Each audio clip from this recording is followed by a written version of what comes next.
মুসা আলাইহিস সালাম তার উম্মতদেরকে নিয়ে, আর ফিরাউনের বাহিনী মাঝ নদীতে ছিল।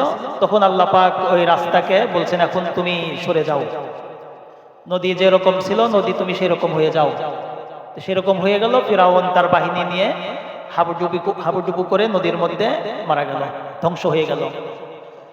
তো যেই দিন এই ফিরাউন ধ্বংস হয়ে গেল তার বাহিনী নিয়ে, আর মুসা আলাইহিস সালাম মুক্তি পেয়ে গেলেন এই ফিরাউনের হাত থেকে, সেই দিনটা ছিল এই মুহররম মাসের 10 তারিখ। সুবহানাল্লাহ। এই জন্য ইহুদিরা বলতেছিল যে আমাদের নবী তিনি তার উম্মতদেরকে নিয়ে এই মুহররম মাসের 10 তারিখে মুক্তি পেয়েছেন ফিরাউনের হাত থেকে। কত বড় একটা নিয়ামতের দিন। এই জন্য আমরা ওই মহব্বতে আমরা এই দিনে রোজা রাখি।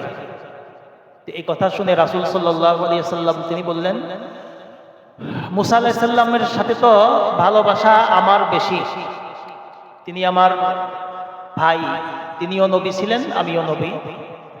তিনার ভালোবাসা তো আমার অন্তরের মধ্যে বেশি থাকার কথা।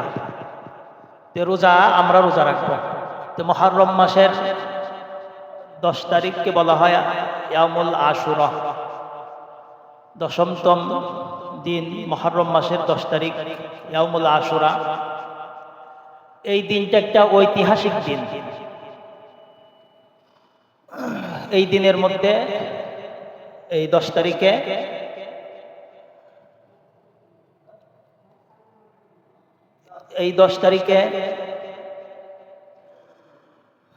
অনেক কিছু ঘটেছে,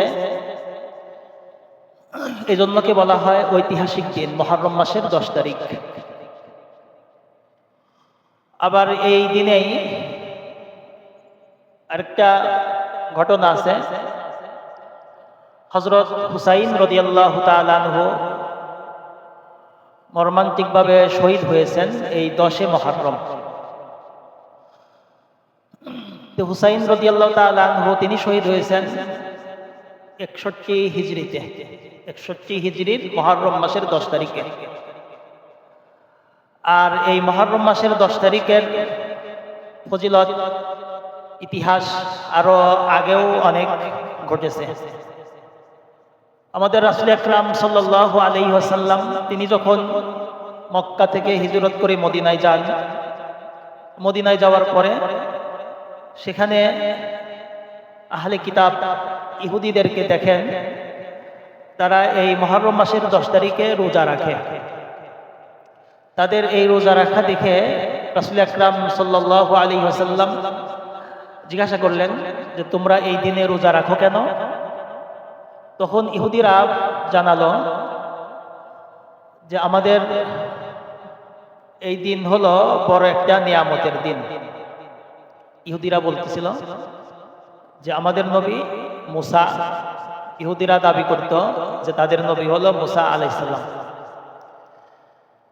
এই মুসা আলাইহিস সালাম তিনি এই মুহররম মাসের 10 তারিখে ফিরাউনের কবল থেকে হাত থেকে মুক্তি পেয়েছেন। আপনারা ইতিহাস জানেন, কোরআনের মধ্যে আল্লাহ পাক সেই ইতিহাস বর্ণনা করেছেন, ঘটনা বর্ণনা করেছেন। মুসা আলাইহিস সালাম যখন নীল নদ পার হচ্ছিলেন, আল্লাহ পাক কুদরতিভাবে পার হওয়ার জন্য ব্যবস্থা করে দিলেন, রাস্তা বানিয়ে দিলেন। আল্লাহ পাকের কুদরতে ইশারায় পানি ফাঁক হয়ে মাঝখান দিয়ে রাস্তা হয়ে গেল। মুসা আলাইহিস সালাম তিনি তার কওমের মানুষদেরকে নিয়ে নদী পার হয়ে গেলেন। যখন নদী পার হয়ে গেছেন, মুসা আলাইহিস সালাম তার উম্মতদেরকে নিয়ে, আর ফিরাউনের বাহিনী মাঝ নদীতে ছিল। তখন আল্লাহ পাক ওই রাস্তাকে বলছেন, এখন তুমি সরে যাও, নদী যেরকম ছিল নদী তুমি সেরকম হয়ে যাও। সেরকম হয়ে গেল, ফিরাউন তার বাহিনী নিয়ে হাবুডুবু করে নদীর মধ্যে মারা গেল, ধ্বংস হয়ে গেল। যেই দিন এই ফিরাউন ধ্বংস হয়ে গেল তার বাহিনী নিয়ে, আর মুসা আলাইহিস সালাম মুক্তি পেয়ে গেলেন এই ফিরাউনের হাত থেকে, সেই দিনটা ছিল এই মুহররম মাসের 10 তারিখ। সুবহানাল্লাহ। এই জন্য ইহুদিরা বলতেছিল যে আমাদের নবী তিনি তার উম্মতদেরকে নিয়ে এই মুহররম মাসের 10 তারিখে মুক্তি পেয়েছেন ফিরাউনের হাত থেকে। কত বড় একটা নিয়ামতের দিন। এই জন্য আমরা ওই মহাব্বতে আমরা এই দিনে রোজা রাখি। এই কথা শুনে রাসূল সাল্লাল্লাহু আলাইহি ওয়াসাল্লাম তিনি বললেন, মুসা আলাইহিস সালামের সাথে তো ভালোবাসা আমার বেশি, তিনি আমার ভাই, তিনিও নবী ছিলেন, আমিও নবী, তিনার ভালোবাসা তো আমার অন্তরের মধ্যে বেশি থাকার কথা। রোজা আমরা রোজা রাখবো, তবে এই ইহুদিদের সাথে যেন মিল না হয়, এই জন্য আমরা রোজা রাখবো এই মুহররম মাসের 10 তারিখের সাথে আরেকটা রোজা আমরা বেশি রাখবো। মুহররম মাসের 10 তারিখের সাথে হয় আগের দিন 9 তারিখ, 10 তারিখ, না হয়তো 10 তারিখ 11 তারিখ, মানে 10 তারিখের সাথে একটা রোজা আমরা বেশি রাখবো, যোগ করব, যেন ইহুদিদের সাথে মিলে না যায়। যাই হোক, মুহররম মাসের এই যে আমল, ফজিলত, ইতিহাস, এটা রাসূল সাল্লাল্লাহু আলাইহি ওয়াসাল্লাম জীবিত থাকতেই এর ইতিহাস আছে। মুহররম মাসের 10 তারিখের গুরুত্ব, ফজিলত আছে, এই যে আমরা জানলাম। মুহররম মাসের 10 তারিখে ইয়াউমুল আশুরা, আশুরার আমল কি, করণীয় কি, বিষয় কি, এগুলো কোরআন হাদিসের মধ্যে আছে, কোরআন সুন্নায় আছে। এই যে রোজা রাখার কথা বললাম, এগুলো আমরা আমল করব, এগুলো আমল আছে। আমরা যত কিছু করব না কেন, ইসলামের যত বিধিবিধান পালন করতে চাই পালন করব, সবকিছু কোরআন সুন্নাহ মোতাবেক আমাদের হওয়া লাগবে। আমাদের আবেগে কোনো কিছু চলবে না। আবেগ দিয়ে আমরা শরীয়ত ইসলাম মানতে পারবো না, মানা যাবেও না। তাহলে আশুরার যে আমল, রোজা রাখার আমল, এটা তো স্বয়ং রাসূল সাল্লাল্লাহু আলাইহি ওয়াসাল্লাম দুনিয়াতে থাকতেই তিনি রোজা রেখেছেন। আল্লাহ রাসূল ওই একটা রোজা রেখেছেন ওই বছর, প্রথম বছর। পরে বলছেন, সামনের বছর থেকে আল্লাহ পাক যদি আমাকে হায়াত দিয়ে রাখেন, আমি যদি দুনিয়াতে থাকি, তাহলে সামনের বছরে থেকে এই 10 তারিখের সাথে আরেকটা রোজা বেশি রাখবো আমরা।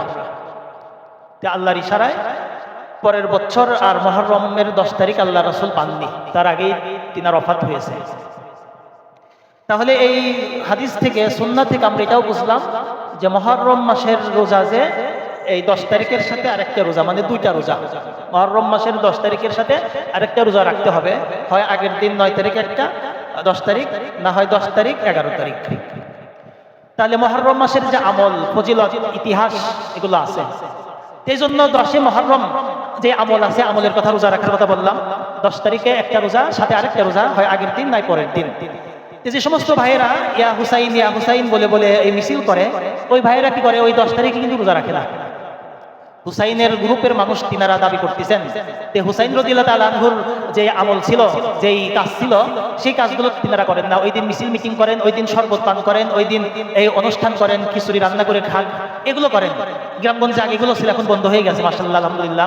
ওই যে আগে আমরা দেখেছি বাচ্চারা, মানুষেরা চাউল তুলতো এই 10 দিন পর্যন্ত, মুহররমের চাঁদ উঠলেই শুরু থেকে নিয়ে 10 দিন এই চাউল, গ্রামে বাড়ি বাড়িতে চাউল উঠায়ে একসাথে জমা করে ওই মুহররমের 10 তারিখে আশুরার দিনে খিচুড়ি রান্না করে সবাই একসাথে সিন্নি খায়। সিন্নি খেত মানুষেরা, আপনারা দেখেছেন। তাহলে ওই দিন যদি খিচুড়ি খাওয়া হয়, তাহলে রোজা রাখতে কবে? ওই দিন তো রোজা রাখার নিয়ম। এই জন্য ওইগুলো তো ইসলামের শরীয়তে নেই। ওইগুলো যে কাজগুলো করতো মানুষেরা, ওইগুলো ইসলামের বহির্ভূত কাজ, ওইগুলো এখন নাই। এই জন্য আমরা ওইগুলো করবো না, আমরা রোজা রাখবো ইনশাল্লাহ।